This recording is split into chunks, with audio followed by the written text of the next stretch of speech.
Good morning. BA first year class में आज हम पढ़ेंगे महात्मा गांधी। महात्मा गांधी अपने आप में एक पूरी किताब है जिसको हमने एक दिन में ख़त्म कर सकते हैं, न पढ़ सकते हैं, न याद कर सकते हैं। इसलिए हम महात्मा गांधी के जो जितना भी हमारे सिलेबस में है टॉपिक, उसको हम थोड़े थोड़े टुकड़ों में यहाँ पर करेंगे। ठीक है। महात्मा गांधी, हम गांधी का नाम सुनते हमें ये पता लगता है कि महात्मा गांधी कौन थे। एक चश्मा किसी ने कहीं फोटो में दिखा दिया, गोल चश्मा महात्मा गांधी का प्रतीक है। चरखा दिखा दिया, महात्मा गांधी का प्रतीक है। क्योंकि जैसा कहा जाता है, महात्मा गांधी किसी परिचय के मोहताज नहीं है। वह स्वयं में एक अपने आप में पुस्तकालय हैं, जिनके बारे में जितना ज़्यादा पढ़ा जाएगा उतना ही कम है। भारतीय इतिहास और राजनीति के महानतम राष्ट्रपिता, महानायक राष्ट्रपिता महात्मा गांधी के योगदान को देश सदैव याद रखेगा। आज़ादी की लड़ाई में अंत तक ये डटे रहे थे और ब्रिटिश सत्ता को यहाँ से जड़ से उखाड़ फेंकने में इन्होंने भूमिका निभाई थी। इसके लिए उन्होंने पूरा साहस दिखाया, दृढ़ निश्चय किया और अपना जो विचार थे उनको उन्होंने खुद पर भी लागू करके एक हमें मार्गदर्शन दिखाया था।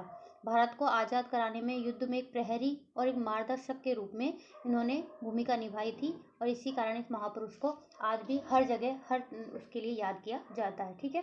तो महात्मा गांधी के हम इस चैप्टर में जो हम पढ़ेंगे वो पढ़ेंगे इनका जीवन परिचय। ठीक है। आज की क्लास में गांधी दर्शन के प्रेरणा स्रोत, यानी गांधी जी को प्रेरणा कहाँ कहाँ से मिली अपने विचारों के लिए, और गांधी जी ने फिर कौन कौन सी पुस्तकों की रचना की। ठीक है। जो जीवन परिचय है उसमें से बहुत सारे छोटे छोटे क्वेश्चन निकल कर आते हैं और वही क्वेश्चन एग्जाम में पूछे जाते हैं। इसलिए हम जीवन परिचय को पूरा पढ़ेंगे भी और उसमें हम क्वेश्चन भी बीच में निकालते जाएंगे। ठीक है। आप चाहो तो उनको नोट कर सकते हैं। ठीक है ना। महात्मा गांधी मूल रूप में एक आध्यात्मिक संत थे। ठीक है। उनका मूल उद्देश्य धार्मिक जीवन व्यतीत करना था, लेकिन महात्मा गांधी की धर्म संबंधी धारणा पारलौकिक नहीं वरन लौकिक थी। ठीक है। जैसे वे कहते थे कि मैं उस समय तक धार्मिक जीवन व्यतीत नहीं कर सकता जब तक कि स्वयं को संपूर्ण मानवता के साथ एकीकृत न कर लेता, और यह मैं उस समय तक नहीं कर सकता जब तक कि राजनीति में भाग नहीं लेता। यानी कि वो राजनीति में भाग लेना एक तरह से अपने धार्मिक जीवन का ही पार्ट मानते थे। ठीक है। परिस्थितियों से बाध होकर इस आध्यात्मिक संत ने न केवल राजनीतिक जीवन में प्रवेश भी किया, बल्कि भारत के स्वतंत्रता संग्राम में भारत की जनता का अत्यंत सफलतापूर्वक नेतृत्व भी किया था। ठीक है। लेकिन राजनीतिक क्षेत्र में इतना सब कुछ करने के बाद भी महात्मा गांधी जो अपना मूल स्वरूप था कि वो आध्यात्मिक संत थे, उसमें ही वो बने रहे थे। उन्होंने आध्यात्मिक तथा नैतिक दृष्टिकोण के आधार पर विविध राजनीतिक, सामाजिक, धार्मिक समस्याओं का अध्ययन किया और उन पर विचार किया। ठीक है। गांधी जी थे व्यक्तिगत कार्यों एवं राजनीतिक कार्यों में अंतर नहीं करते थे। उनके अनुसार सभी कार्य एक जैसे हैं, एक से हैं। राजनीति और नीति एक ही सिक्के के दो पहलू हैं। नैतिकता के जिन सामान्य सिद्धांतों को व्यक्तिगत सामाजिक जीवन पर लागू किया जाता है, राजनीति को उनसे मुक्त नहीं किया जा सकता। ऐसी स्थिति में राजनीति में समस्त दुर्गुणों को दूर करने का एकमात्र उपाय गांधी जी ने क्या बताया था कि राजनीतिक कार्यों का संचालन विशुद्ध मानवीय दृष्टिकोण के आधार पर किया जाना चाहिए।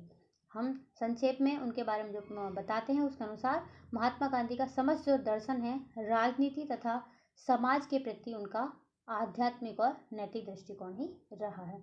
अब हम इसका परिचय का अध्ययन करेंगे और परिचय में से क्वेश्चन आंसर भी हम डिस्कस करते जाएंगे। ठीक है। जैसा हमने ऊपर बताया था, महात्मा गांधी दार्शनिक से अधिक व्यवहारिक व्यक्ति थे। उनका जीवन का सबसे बड़ा गुण क्या था कि जो आदर्श उनके हृदय में समा जाते थे उसे वह व्यवहारिक जीवन में उतारते थे। गांधी जी कहते हैं ना कि मेरा जीवन ही मेरा दर्शन है। यानी कि गांधी जी पब्लिक से क्या करवाना चाहते हैं, पहले उसको अपने ऊपर वो आजमाते थे, अपने उनको उसके अनुसार व्यवहार करते थे, फिर दो लोगों को उसकी सीख देते थे। ऐसा नहीं कि हमने तो कह दिया, कोई विचार दे दिया, झूठ मत बोलो, पाप मत करो, ये मत करो, लेकिन हम खुद झूठ बोल रहे नहीं। पहले वो अपने उनको व्यवहारिक जीवन में उतारते थे, उसके बाद ही लोगों को उसके लिए कहते थे। ठीक है। जैसा कि हम जानते हैं सब कि महात्मा गांधी का जन्म 2 अक्टूबर 1869 को हुआ था। ब्रिटिश भारत में गुजरात राज्य के काठियावाड़ जिले में पोरबंदर नामक स्थान पर हुआ था। ठीक है। उनके पिता का नाम करमचंद गांधी था और माता का नाम पुतलीबाई था। इनके पिता पोरबंदर में दीवान थे। पुतलीबाई इनके पिता की अपने खुद के जो पिता थे उनकी चौथी पत्नी थी, इनके पिता की चौथी पत्नी थी, क्योंकि इनसे पहले उनकी 3 पत्नियों की प्रसव के दौरान ही मृत्यु हो चुकी थी। इनके भाई का नाम लक्ष्मीदास और करसन दास और एक बहन थी जिसका नाम रालिया बेन था।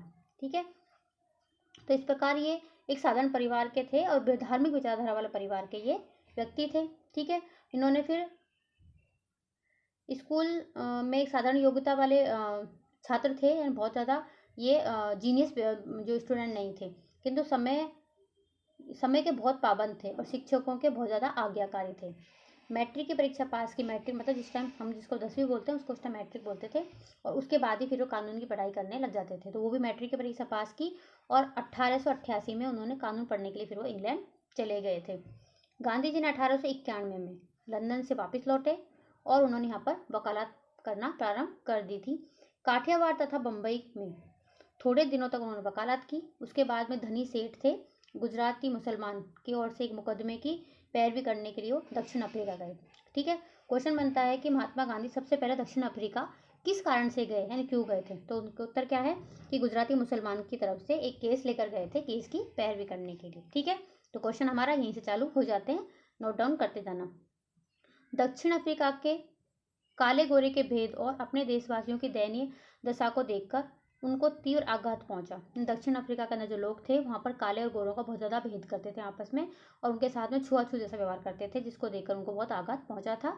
यहीं से उनका सार्वजनिक जीवन प्रारंभ हुआ, यानी इन चीज़ों को देखकर ही वो सार्वजनिक, मतलब है कि उन्होंने समाज के जो व्यवस्था है, समाज में अपना योगदान है, उसमें उन्होंने भूमिका निभाना प्रारंभ कर दिया था, समाज के बारे में सोचना प्रारंभ कर दिया था। 1906 से उन्होंने दक्षिण अफ्रीका सरकार के एशियाटिक रजिस्ट्रेशन एक्ट के विरुद्ध सफलतापूर्वक सत्याग्रह किया। ठीक है, यानी कि सबसे पहला सत्याग्रह किया था उन्होंने दक्षिण अफ्रीका में, वहाँ का एशियाटिक रजिस्ट्रेशन एक्ट था उसके विरुद्ध किया था। दक्षिण अफ्रीका में इस प्रकार की सफलता प्राप्त करने के बाद महात्मा गांधी ने 1914 में भारत की राजनीति में प्रवेश कर लिया था। जो उन्होंने वहाँ पर सत्याग्रह किया था वो वहाँ सफल हो गया, तो फिर भारत आए। भारत आने के बाद में उन्होंने भारत की राजनीति में प्रवेश किया था। इस समय गांधी जी को अंग्रेजों की न्यायप्रियता में विश्वास था। जब सबसे पहले जब गांधी जी ने राजनीति में प्रवेश किया भारत की में, तो अंग्रेजों को अच्छा समझते थे, न्यायप्रिय समझते थे और उनकी न्यायप्रियता में विश्वास भी करते थे। इसलिए उन्होंने भारतीय जनता को कहा कि बिना शर्त तुम अंग्रेजों की सहायता करो। ठीक है, गांधी जी ने भारत में अपना राजनीतिक जीवन चंपारण के सत्याग्रह से प्रारंभ किया, यानी कि जब सबसे पहले राजनीति में प्रवेश किया तो चंपारण में सत्याग्रह किया। एक सत्याग्रह वहाँ करके आए थे दक्षिण अफ्रीका में, उसके बाद भारत आए, भारत में सबसे पहले राजनीति में प्रवेश किया था चंपारण के सत्याग्रह आंदोलन के तहत ही किया था। ठीक है, चंपारण में सत्याग्रह क्यों किया था? क्वेश्चन बनता है गांधी जी ने चंपारण में सत्याग्रह क्यों किया था, यानी कि गांधी जी ने सबसे पहले जब राजनीति में प्रवेश किया था किस आंदोलन के तहत किया था? चंपारण के सत्याग्रह आंदोलन के तहत किया था।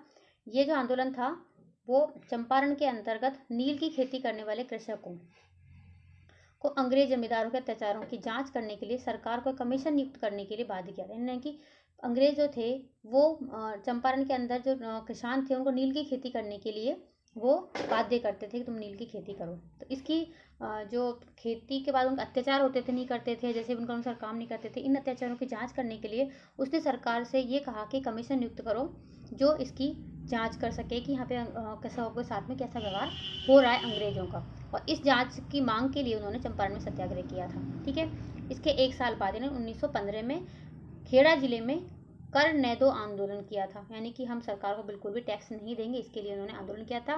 अहमदाबाद के मजदूर आंदोलन में उन्होंने अपूर्ण सफलता प्राप्त भी की थी। ठीक है, इस समय तक गांधी जी एक राजनीतिक भक्त थे, लेकिन 1918 में ब्रिटिश सरकार द्वारा एक रोलेक्ट एक्ट दमनकारी कानून पास किया गया था, जिसमें बिना कोई गुनाह किए कुछ भी एक शक के आधार पर लोगों को गिरफ्तार कर लिया जाता था। अप्रैल 1919 में जलियांवाला बाग की घटना घट गई थी। इन दोनों घटनाओं के कारण महात्मा गांधी को ब्रिटिश सरकार की जो न्यायप्रियता में विश्वास टूट गया था कि ब्रिटिश सरकार न्यायप्रिय नहीं है, क्योंकि जो भी कानून बना रही है वो न्याय युक्त नहीं है। इसी समय खिलाफत के प्रश्न पर भारत का मुसलमान वर्ग भी ब्रिटिश सरकार के विरुद्ध हो गया, यानी कि एक तरफ तो अंग्रेजों की वजह से महात्मा गांधी उनसे मतलब वो न्यायप्रियता में विश्वास नहीं करे तो उनका विश्वास टूट गया था। दूसरी तरफ अंग्रेजों वो मुसलमानों के खलीफा को भी इन्होंने एक तरह से क्या बोलते हैं उसको सम्मानित करने के बजाय उसको अपमानित किया था। तो उसके विरोध में जो मुस्लिम थे उन्होंने भी खिलाफत आंदोलन किया था। ठीक है, तो गांधी जी ने उनको भी अपने साथ मिलाकर असहयोग आंदोलन में मुसलमानों को मिलाकर ब्रिटिश सरकार के विरुद्ध एक आंदोलन किया था। असहयोग आंदोलन ने भारतीय जनता को जागृत करने की दिशा में कार्य किया और ऐसा लगने लगा था कि महात्मा गांधी 1 वर्ष में ही स्वराज की कल्पना वास्तविक रूप में वो सत्य हो जाएगी। यानी जिस तरह से आंदोलन चल रहा था, मुसलमान भी साथ हो गए थे, तो ऐसा लगने लग रहा था कि महात्मा गांधी एक स्वराज्य चाहते थे। उस स्वराज्य की उनकी जो कल्पना थी, जो उम्मीद थी, जो उनका एक तरह से उद्देश्य था, वो 1 साल में ही पूरा हो जाएगा। लेकिन क्या हुआ कि आंदोलन गांधी चाहते थे कि वो अहिंसक रूप से हो, शांतिपूर्वक हो। हम असहयोग कर रहे हैं अंग्रेजों का, लेकिन शांतिपूर्वक करेंगे। लेकिन 4 फरवरी 1922 को चोरी चोरा कांड हो गया था, जिसके तहत ये जो असहयोग आंदोलन शांतिपूर्वक चल रहा था, ये हिंसक आंदोलन हो गया था। ठीक है, उससे दुखी होकर महात्मा गांधी ने इस आंदोलन को, जबकि वो अपनी मतलब सफलता के बिल्कुल चरमोत्कर्ष पर था, उसको स्थगित कर दिया गया। 4 मार्च 1922 को गांधी जी गिरफ्तार कर लिया गया। उन्हें राजद्रोह के अपराध में 7 वर्ष की सजा सुना दी गई, किंतु उनका स्वास्थ्य खराब हो गया। इस कारण उसको 5 जनवरी 1924 को ही जेल में से छोड़ दिया गया। ठीक है, अब इस आंदोलन का क्या महत्व था? एग्जाम पूछते हैं कि गांधी जी द्वारा चलाए गए असहयोग आंदोलन का क्या महत्व था। इस आंदोलन के आधार पर स्वराज तो प्राप्त नहीं किया जा सका था, परंतु इसने भारतीय राष्ट्रीयता में एक नवीन जीवन का संचार किया। ठीक है, जैसा कि कोपलैंड ने कहा भी है कि इसने राष्ट्रीय आंदोलन को एक क्रांतिकारी आंदोलन और जन आंदोलन का रूप प्रदान किया। यानी इस आंदोलन के द्वारा जन जन जो है, भारत की जो जनता है, वो राष्ट्रीय आंदोलन में शामिल हो गई थी। ठीक है, असहयोग आंदोलन स्थगित हो जाने के साथ ही हिंदू मुस्लिम दंगे भी प्रारंभ हो गए। यानी कि असहयोग आंदोलन असफल हो गया, अचानक गांधी जी ने उसको रोक दिया, तो मुसलमान उनसे नाराज हो गए और इससे इस आंदोलन से वो अलग हो गए और फिर वापस हिंदू मुस्लिम दंगे होने लग गए थे। गांधी जी को इन दंगों से बहुत ज़्यादा दुख हुआ। 1924 में वो जब जेल से छूटने पर उन्होंने हिंदू मुस्लिम एकता के लिए 21 दिन का अनशन भी किया था और इसी वर्ष 1924 में वो कांग्रेस के अध्यक्ष चुने गए थे। फिर क्वेश्चन बनता है कि महात्मा गांधी कांग्रेस के अध्यक्ष कब चुने गए थे? 1924 को। ठीक है,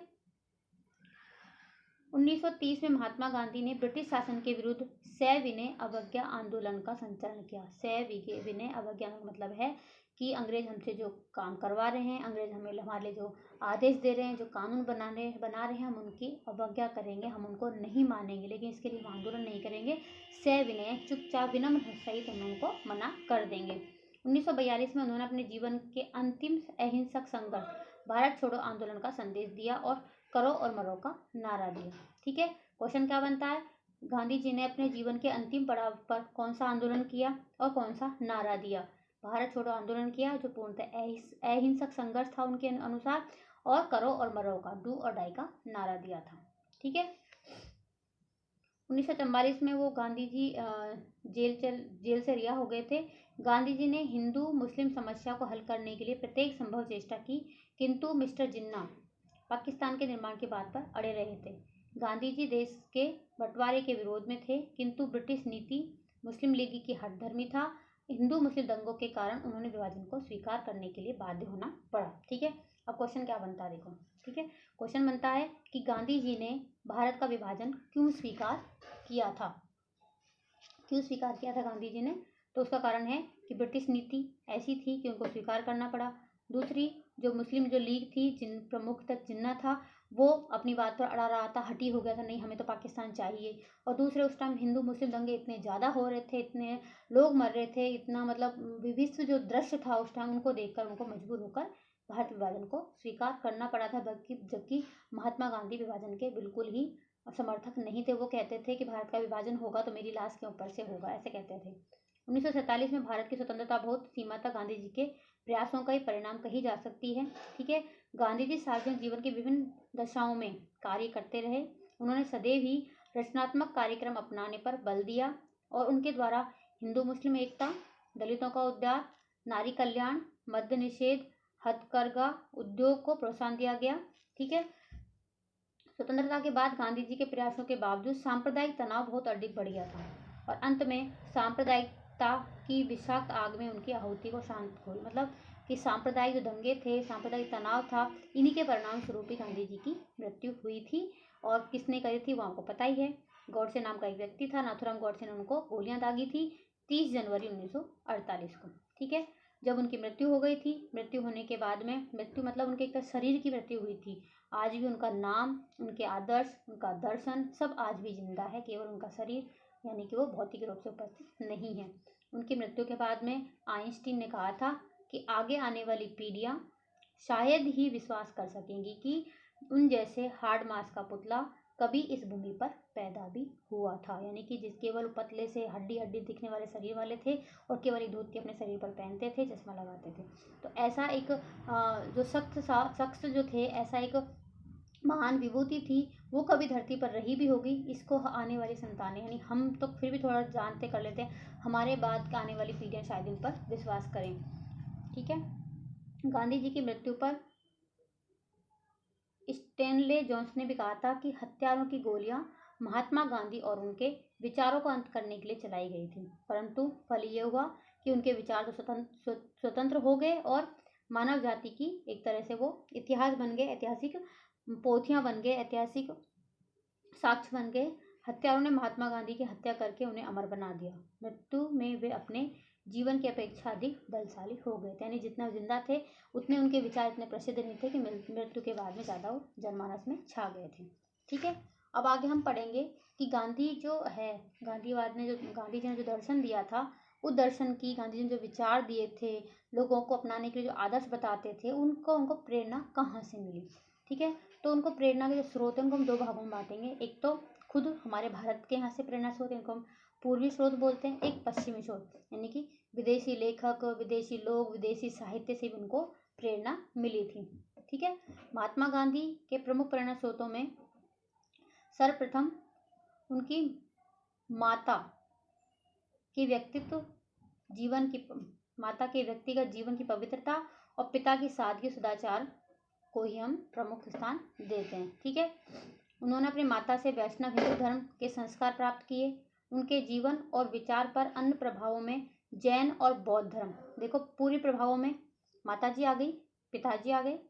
ठीक है, जैन धर्म और बौद्ध धर्म आ गया, गीता उपनिषद आ गई, भारत के विभिन्न साधु संतों के उपदेश, प्रमुख रूप से जैन साधक श्री रायचंद्र जी के संपर्क का उल्लेख किया जा सकता है कि इनसे प्रभावित होकर इन्होंने अपना गांधीवादी दर्शन है वो दिया। गांधी जी ने अपनी विचारधारा के मूल आधार सत्य और अहिंसा को कहाँ से लिया था, क्वेश्चन आता है। गांधी जी ने अपनी जो गांधीवादी विचारधारा है, गांधी जी की जो विचारधारा है, उसमें सत्य और अहिंसा को कहाँ से ग्रहण किया, तो उत्तर क्या आएगा, जैन और बौद्ध दर्शन से उन्होंने ग्रहण किया था। ठीक है, अब आते हैं गांधी जी की विचारधारा के पश्चिमी स्रोत, यानी कि इनके अलावा उन्होंने और कहाँ कहाँ से अपने विचारों को ग्रहण किया था, या विचारों के आधार बने थे। उसमें है बाइबिल। बाइबिल का भी विशेष रूप से उसका अध्याय पर्वत प्रवचन नाम का अध्याय बहुत ही महत्वपूर्ण था। ठीक है, गांधी जी ने पर्वत प्रवचन वाले भाग से क्या सीखा कि अत्याचारी का प्रतिकार मत करो, जो हम पर अत्याचार कर रहा है उस पर प्रतिकार स्वरूप अत्याचार मत करो, जो तुम्हारे दाएं गाल पर चांटा मारे उसके सामने बायां गाल भी कर दो, अपने शत्रु से प्रेम करो। ये सारी चीज़ उन्होंने कहाँ से सीखी थी, पर्वत प्रवचन से, जो कि बाइबिल का एक अध्याय है। ठीक है, गांधी जी ने 1896 में नेपाल जाते हुए रास्ते में अपने, उनका मित्र था पोलक, उन्होंने रस्किन की पुस्तक दी थी अनटू द लास्ट को पढ़ा। ठीक है, तो पहला पश्चिमी स्रोत हो गया बाइबिल, दूसरा है रस्किन की पुस्तक unto the last. Gandhi ji ने इसको पढ़ा और उन्होंने सर्वोदय नाम से इसका गुजराती में अनुवाद किया था। अब क्वेश्चन क्या बनता है, गांधी जी ने रस्किन की किस बुक का अनुवाद किस नाम से किया था। ठीक है, तो जॉन रस्किन की पुस्तक अनटू दिस लास्ट का अनुवाद किया था, किस भाषा में किया था, गुजराती में किया था, उसका नाम क्या रखा था, सर्वोदय रखा था। ठीक है, पहला हो गया रस्किन, रस्किन की पुस्तक का नाम याद रखना हमको, अनटू दिस लास्ट। दूसरा आता है कि गांधी जी पर अमेरिका के एक लेखक थे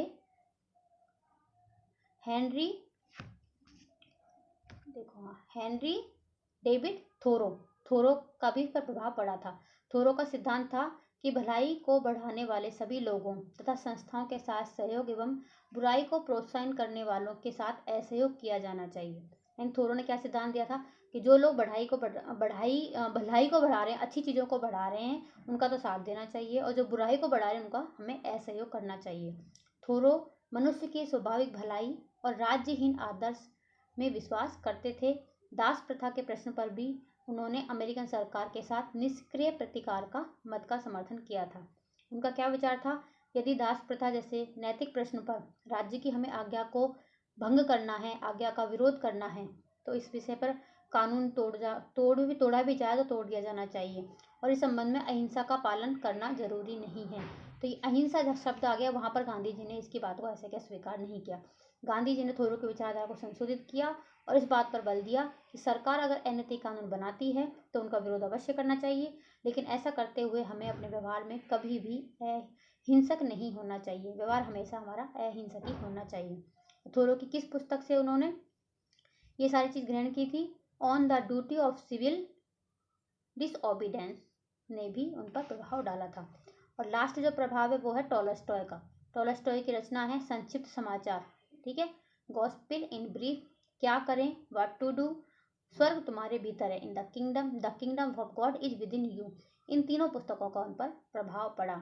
संक्षिप्त समाचार, क्या करें, स्वर्ग तुम्हारे भीतर है। एग्जाम में क्वेश्चन पूछते हैं टॉलस्टॉय की किन्हीं 2 रचनाओं के नाम लिखिए, तो तुम सोचोगे टॉलस्टॉय तुम्हारे सिलेबस में ही नहीं है, ऐसे कैसे पूछ लें? नहीं, सिलेबस में नहीं है, लेकिन किसी न किसी हम जो भारतीय विचारक पढ़ते हैं उसका परिचय हम अच्छे से पढ़ना चाहिए। परिचय में से बहुत सारे उनके जीवन के बारे में क्वेश्चन बनते हैं, बाकी तो फिर उनके विचार हैं, राजनीतिक विचार, सामाजिक विचार, आर्थिक विचार, ठीक है।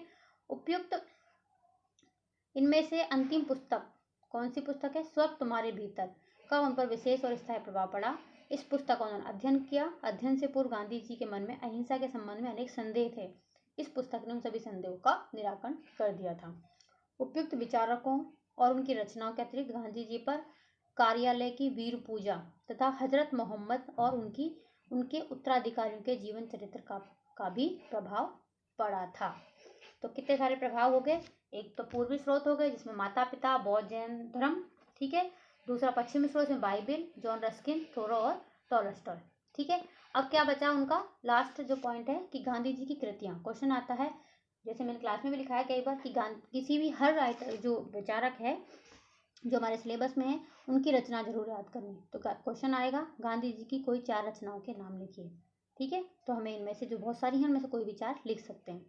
गांधी जी ने अपने सिद्धांत का प्रतिपादन प्रमुख रूप से 2 पुस्तकों में, हिंद स्वराज और अपनी आत्मकथा में किया था, जिसका नाम बिल्कुल ठीक रूप में सत्य के मेरे साथ प्रयोग में रखा गया था। तो मेन पुस्तक कौन सी होगी? हिंद स्वराज और उनकी आत्मकथा। आत्मकथा का नाम क्या था? सत्य के साथ मेरे प्रयोग, माई एक्सपेरिमेंट विथ ट्रूथ, ठीक है। अपनी आत्मकथा नाम बुक नहीं है उसका, आत्मकथा का नाम है सत्य के मेरे साथ प्रयोग। उनकी अन्य रचनाओं में है शांति और युद्ध में अहिंसा, नैतिक धर्म, सत्याग्रह, सर्वोदय, सत्य ही ईश्वर है, सांप्रदायिक एकता, अस्पृश्यता निवारण आदि इनकी रचनाएं हैं। इसके अतिरिक्त गांधी जी ने दक्षिण अफ्रीका में इंडियन ओपिनियन नामक साप्ताहिक पत्र निकाला था। भारत में यंग इंडिया, हरिजन, नवजीवन, हरिजन सेवक, हरिजन बंधु आदि पत्रों का संपादन किया। अब तक दूसरा क्वेश्चन बनता रचनाओं में से कि गांधी जी द्वारा प्रकाशित किन्हीं 3 पत्रों के नाम लिखिए। तो हम पत्रों में बुक्स का नाम नहीं लिख सकते हैं, हमें केवल इनके पत्रों के नाम लिखना पड़ेगा। जिसमें भारत में किए थे उनमें यंग इंडिया, हरिजन, नवजीवन, हरिजन सेवक, हरिजन बंधु है, और साउथ अफ्रीका में जो किया था इंडियन ओपिनियन नाम का साप्ताहिक समाचार पत्र उन्होंने प्रकाशित करवाया था, ठीक है। और इनके संपादन में अपने विचारों का प्रतिपादन किया था। 1969 में से गांधी शताब्दी वर्ष यानी कि 1969 से गांधी शताब्दी वर्ष कार्यक्रम के अंतर्गत भारत सरकार के प्रकाशन विभाग द्वारा गांधी जी के सभी लेखों और भाषणों के प्रमाण संग्रह कई खंडों में प्रकाशित किए गए हैं, ठीक है। तो हमारा जो चैप्टर है आज का ये यहीं तक है, क्योंकि इसको हम एक साथ पूरा नहीं कर सकते। अगले टॉपिक में हम गांधी जी की अहिंसा के बारे में अध्ययन करेंगे।